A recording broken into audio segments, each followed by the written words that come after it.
नमस्कार दोस्तों आप सभी जानते होंगे कि 22 फरवरी को सीहोर कुबरेश्वर धाम में रुद्राक्ष महोत्सव समाप्त हुआ।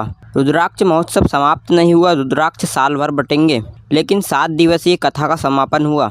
और सीहोर कुबरेश्वर धाम में जो देश के कोने कोने से लाखों भक्त आए थे, वो भक्त जाते समय प्रदीप जी मिश्रा के बारे में क्या बोले और सीहोर के लोगों के बारे में क्या बोले, कुबरेश्वर धाम में जो व्यवस्था थी उस व्यवस्था के बारे में उन्होंने क्या बोला, उन्हें व्यवस्था सीहोर की पसंद आई या नहीं, कुबरेश्वर धाम में उन्हें सोने रहने और खाने के लिए अच्छी व्यवस्था मिली या नहीं, जानेंगे सब कुछ। लेकिन उससे पहले अगर आप भगवान महादेव पर भरोसा रखते हो या महादेव पर विश्वास रखते हो तो इस वीडियो को लाइक और चैनल को सब्सक्राइब करके बता दीजिए। जब सीहोर आए श्रद्धालुओं से पूछा गया कि उन्हें कुबरेश्वर धाम में व्यवस्था मिली या नहीं, उन्हें खाना कैसा मिला, सोने के लिए बिस्तर मिले कि नहीं, इसके उत्तर में भक्तों ने कहा कि सीहोर में उन्हें अच्छी व्यवस्था मिली, लेकिन शुरुआत के 2-3 दिनों में सारी व्यवस्था सीहोर की गड़बड़ा गई थी। लेकिन जब श्रद्धालु कम हुए, लोग अपने घर वापस चले गए, उसके बाद सीहोर में उन्हें बहुत ही अच्छी व्यवस्था मिली। खाने का पूरा प्रबंध हो गया था। खाने के लिए उन्हें सुबह 3 बजे से शाम के 10 बजे तक प्रदीप जी मिश्रा की समिति वालों ने भोजन वितरण किया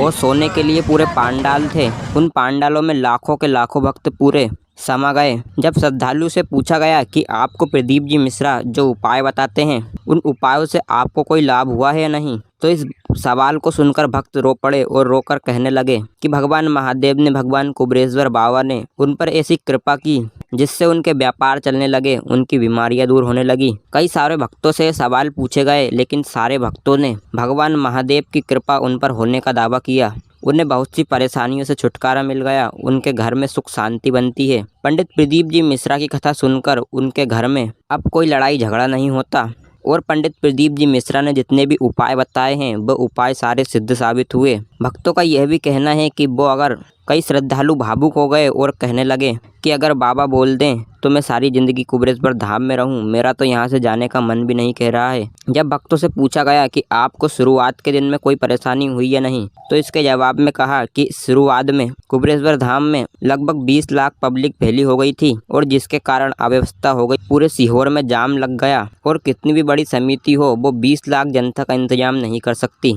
लेकिन पहले से भी इनको अनुमान नहीं था कि इतनी जनता आएगी, लेकिन फिर भी यहाँ पर 20 लाख जनता पहुँच गई। सीहोर में पहली बार इतनी बड़ी संख्या में लोगों को देखा गया, जिसके कारण शासन की सारी व्यवस्थाएं फेल हो गई और समिति वालों ने भी जितनी भी व्यवस्था की थी सारी व्यवस्थाएं लोग इतने बड़े जनसैलाब के आगे फेल हो गई। जब 2 या 3 दिन बाद बहुत से लोग अपने घर जा चुके थे तो समिति वालों की व्यवस्था वापस बन गई और सारे लोगों का अच्छी तरह से ख्याल रखा। भोजन की कोई दिक्कत नहीं हुई, रहने और सोने में कोई परेशानी नहीं हुई। और अगर आप भी कुबरेश्वर धाम आए थे तो कमेंट में ज़रूर बताएं और आपको सीहोर में कैसा लगा अपने विचार ज़रूर कमेंट में बताइएगा।